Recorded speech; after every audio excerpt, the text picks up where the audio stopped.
ఓం శ్రీమాత్రే నమః. ఛానల్లోకి స్వాగతం అండి. వృశ్చిక రాశి వారికి నవంబర్ 17, 18 తేదీల్లో ఎం అనే వ్యక్తి ద్వారా జరిగేది తెలిస్తే దిమ్మదిరిగిపోవాల్సిందే. ఈ వీడియోని ఈ రాశి వారు ఒంటరిగా మాత్రమే చూడండి. వీడియోని ఎక్కడా కూడా స్కిప్ చేయొద్దండి. స్కిప్ చేస్తే మీరు చాలా వరకు కూడా ఇన్ఫర్మేషన్ని మిస్ అవుతారు. మీకు కలగబోతున్న అదృష్టాలను ఎలా దక్కించుకోవాలి, అంతేకాకుండా జరగబోయే నష్టాల నుంచి ఏ విధంగా బయటపడవచ్చు, ఇవన్నీ కూడా మీరు క్లియర్గా తెలుసుకోవాలి అనుకుంటే ఈ రాశివారు ఈ వీడియోని చివరి వరకు చూస్తేనే అర్థమవుతుందన్నమాట. ఇక ఆలస్యం చేయకుండా వీడియోలోకైతే వెళ్ళిపోదామండి. వీడియోలోకి వెళ్లే ముందు ఒక చిన్న రిక్వెస్ట్ అండి. మొదటిసారి మన ఛానల్లోకి వచ్చినట్లయితే మన ఛానల్ని సబ్స్క్రైబ్ చేసుకొని ఈ వీడియోకి ఒక లైక్ ఇవ్వటం మాత్రం అస్సలు మర్చిపోకండి. ఈ రాశి వారిని మనం వ్యక్తిగతంగా గమనించుకున్నట్లయితే వీరు చాలా అంటే చాలా మంచివారండి. చాలా సున్నితమైన మనస్తత్వం కలిగిన వారు. ఎదుటివారికి ఏ రోజు కూడా వీరి వల్ల కనీసం ఆవగింజంత నష్టం కూడా జరగదన్నమాట. ముఖ్యంగా వీరు చాలా అమాయకులని చెప్పుకోవచ్చు. ఇక వీరికి ముఖ్యంగా ఇటు ఆడవాళ్లలో చూసుకున్నా కానీ మగవాళ్లలో చూసుకున్నా కానీ తోబుట్టువులు ఎంత మంచిగా ఉంటారో, తోబుట్టువులకు దొరికిన పార్ట్నర్ల వల్ల వీరు చాలా రకాలైన సమస్యలను అనుభవిస్తారు. ఇక్కడ మీకు అర్థమైందనుకుంటా.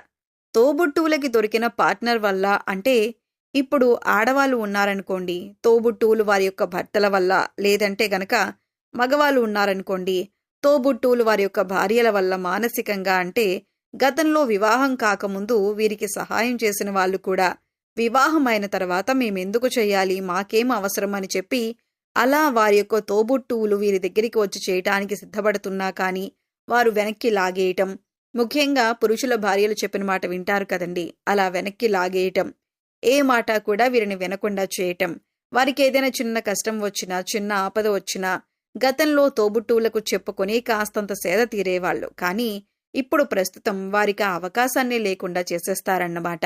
ముఖ్యంగా ఈ యొక్క తోబుట్టువులకు దొరికిన భార్యలలో ఎం అనే అక్షరం ఉన్న వ్యక్తి ద్వారా మాత్రం చాలా వరకు కూడా వీరు నష్టపోయారు. ఈ యొక్క ఎం అనే అక్షరం ఉన్న వ్యక్తి వీరి యొక్క తోబుట్టువు భార్య అయినా కావచ్చు, లేదంటే వీరి యొక్క బంధువుల్లో ఒకరైనా కావచ్చు, లేదంటే కనుక వీరి యొక్క స్నేహితుల్లో ఒకరైనా కావచ్చు.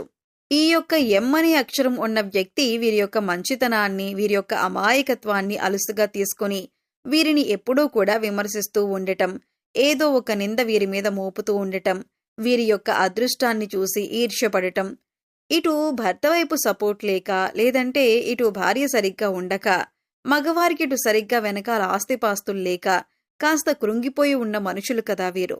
ఈ రాశి వారి యొక్క కృంగిపోవటాన్ని అలుసుగా తీసుకొని ఎలాగైనా కానీ వీరిని దెబ్బ కొట్టాలి అని చెప్పి వీరిని ఏ మాట పడితే ఆ మాట అవమానించటం, వీరిని లెక్క చేయకుండా చూడటం, చుట్టాల్లో పక్కాల్లో పిలిచినప్పుడు నలుగురిలో అవమానించటం, వీరిని ఏదో ఒక రకంగా టార్చర్కి గురి చేయటం, ఈ రాశివారు ఏదైనా ఒక మాట అందామంటే వీరికి సపోర్ట్గా వెనకాల ఎవరూ ఉండకపోవటం వల్ల అది కూడా అలుసుగా తీసుకొని 1కి 4 మాటలనే ప్రయత్నం చేయటం, తక్కువ గౌరవాన్నివ్వటం, ఎక్కువగా అవమానించటం, వీరితో పాటు ఉన్న వాళ్ళకి మాత్రం ఎక్కువ విలువనిచ్చి పక్కనే ఉన్న వీరిని మాత్రం అలుసుగా చూస్తూ ఉండటం, దీనివల్ల చాలా వరకు కూడా ఈ రాశివారు కృంగిపోతూ ఉంటారన్నమాట.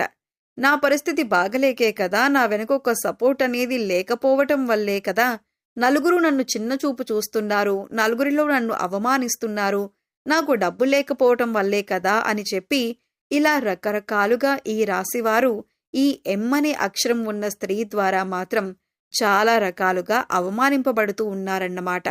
ముఖ్యంగా మీరొక్కటే తెలుసుకోండి, ఏంటి అంటే కనుక ఎవరూ మిమ్మల్ని అవమానిస్తున్నారు అంటే కనుక మిమ్మల్ని చూసి వారికి భయం లేదు అని ఒక పాయింట్. రెండోది ఏంటి అంటే కనుక ఇక్కడ ఎవరికి ఎవరూ సపోర్ట్ అనేది ఉండరు, ఎవరికి వారే స్టాండ్ తీసుకోవాలి. ఎప్పుడైనా కానీ జీవితంలో మన పుట్టుక మరణం అనేవి ఒంటరిగానే వస్తాయి, ఒంటరిగానే పోతాం.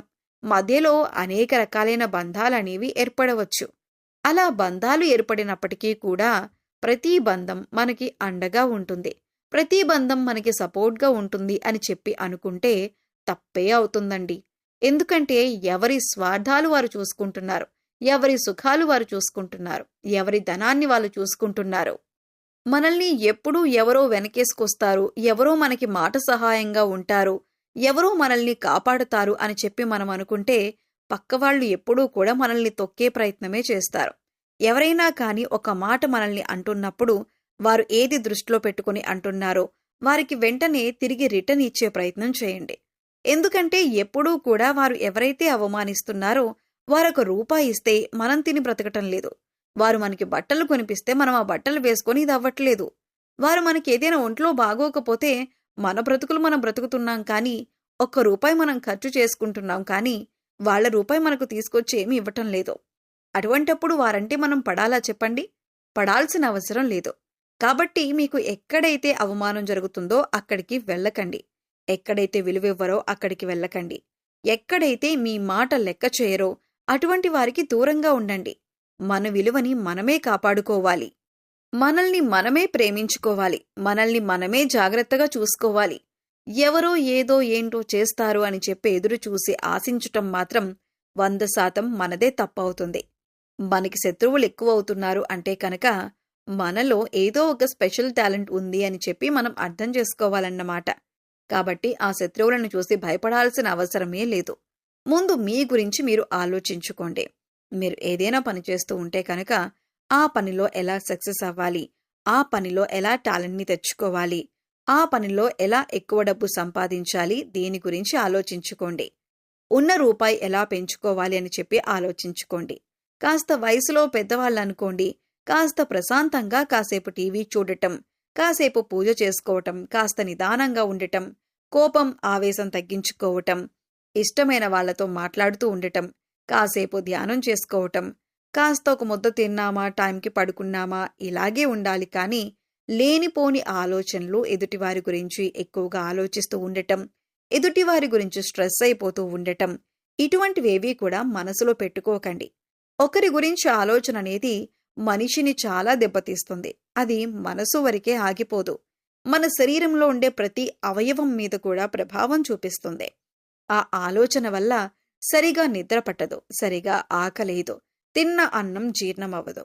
ఎప్పుడూ కూడా అదొక అనీజీగా ఉంటామన్నమాట. సంతోషం అనేది కోల్పోతాం. ఒకరి యొక్క మనస్తత్వాలు మరొకరికి నచ్చకపోవటం వల్ల వచ్చే ఇబ్బందులే తప్ప ఎటువంటి సమస్యలు కొత్తవేమీ రావు. కాస్త ఆ యొక్క మానసిక స్థితిని కంట్రోల్ చేసుకోండి. ఎందుకంటే ఎదుటివారి ఇష్టమైనట్టు వారిని వారు చేసుకోనివ్వండి. వారి జీవితాలు వారివి. మీరు దేనికి కూడా అడ్డు చెప్పొద్దు. ఎవరిని కూడా కంట్రోల్లో పెట్టాలని చెప్పి చూడకండి. మీ లైఫ్ని మీకు నచ్చినట్టుగా బతకండి. అంతే అండి, అర్థమైంది కదండి. అంతేకాకుండా ఈ యొక్క రాశివారి మీద నరదృష్టి కూడా చాలా ఎక్కువగా ఉంటుంది. కాస్త రోజు పడుకునేటప్పుడు రాళ్లుప్పుతో దిష్టి తీసుకోవటం, ప్రతి అమావాస్యకు ఎర్రనీళ్లు తిప్పి తీసుకుంటూ ఉండటం, బయటికి వెళ్లేటప్పుడల్లా అరికాల్లో కాటుకు చుక్క పెట్టుకుంటూ ఉండటం, ఇటువంటివి చేయండి.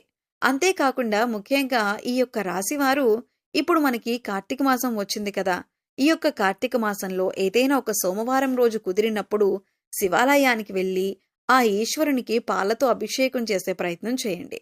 ఈ విధంగా పాలతో అభిషేకం చేయటం వల్ల మీకున్నటువంటి దోషాలు, గ్రహ దోషాలు, జాతక దోషాలు, మీ యొక్క పుట్టుకతో వచ్చిన దోషాలు అన్నీ కూడా తుడిచిపెట్టుకుపోతాయన్నమాట. మీరు జీవితంలో హ్యాపీగా, సంతోషంగా ఉండొచ్చు. గతం గతహ అని చెప్పి మర్చిపోయి ప్రస్తుతం గురించి ఆలోచించండి. రేపటి గురించి కూడా ఆలోచించవద్దు. ఈ క్షణం తర్వాత క్షణం ఎలా ఆనందంగా ఉంటామనేది మాత్రమే చూసుకోండి. దీనివల్ల జీవితంలో సగం టెన్షన్స్ తగ్గిపోతాయి, సగం బరువులు దిగిపోతాయి. హ్యాపీగా ఉండొచ్చు, ఆనందంగా ఉండొచ్చు. ఇప్పటి వరకు కూడా ఏవో తెలుసో తెలియకో లేదా మంచితనంతోనో ఎంతో మంది యొక్క మనసును మార్చాలని చెప్పి చూశారు. అది మీ మంచితనం, అది అవతలి వారికి నచ్చనప్పుడు వదిలేస్తే మీ మీదుండే బరువు సగం దిగిపోతుంది కదా. కాబట్టి ఇవేమీ కూడా అవసరం లేదండి. హాయిగా దైవాన్ని స్మరించుకుంటూ ఉండండి. హ్యాపీగా తినండి, హ్యాపీగా నిద్రపోండి. ఏదన్నా ఖాళీగా ఉన్నప్పుడు కాస్త గుడికి వెళ్ళండి. లేదంటే కనుక మీ పనులు మీరు శ్రద్ధగా చూసుకోండి. హ్యాపీగా రోజులు గడిచిపోతాయి. అంతేకాకుండా ఆ యొక్క ధనలక్ష్మీదేవి అనుగ్రహం కూడా కలుగుతుందన్నమాట. మీరు చేసే పనులు యందు మీకు లక్ష్మీ కటాక్షం కూడా కలగబోతుంది. కాబట్టి ఎటువంటి ఇబ్బందులు మీకు ఉండవన్నమాట. ఆ విషయాన్నైతే మనసులో గుర్తుంచుకోండి. సో అర్థమైంది కదండి. మరి వృశ్చిక రాశి వారందరికీ ఈ వీడియో నచ్చిందనుకుంటున్నాను. నచ్చింది అనిపిస్తే వీడియోకి ఒక లైక్ ఇవ్వండి. లైక్ ఇచ్చిన వెంటనే హైప్ అని వస్తుంది, హైప్ ఇవ్వండి. మొదటిసారి మన ఛానల్లోకి వచ్చినట్లయితే కనుక మన ఛానల్ని సబ్స్క్రైబ్ చేసుకొని సపోర్ట్ చేయండి. మీ యొక్క స్నేహితుల్లో, బంధువుల్లో వృశ్చిక రాశి వారు ఉంటే వారితో షేర్ చేసుకోండి. ఎందుకంటే వాళ్ళు కూడా తెలుసుకుంటారు. వాళ్లకు వచ్చిన కష్టాల నుంచి కొంతవరకు బయటపడతారన్నమాట. మరి రేపు మరొక మంచి వీడియోతోటి మళ్ళీ కలుసుకుందాం. అంతవరకు కూడా పరమేశ్వరుని ఆశీస్సులు మీ మీద, మీ కుటుంబ సభ్యుల మీద ఎల్లకాలం ఉండాలని చెప్పి మనస్ఫూర్తిగా కోరుకుంటూ సర్వేజన సుఖినో భవంతు. నమస్కారమండి.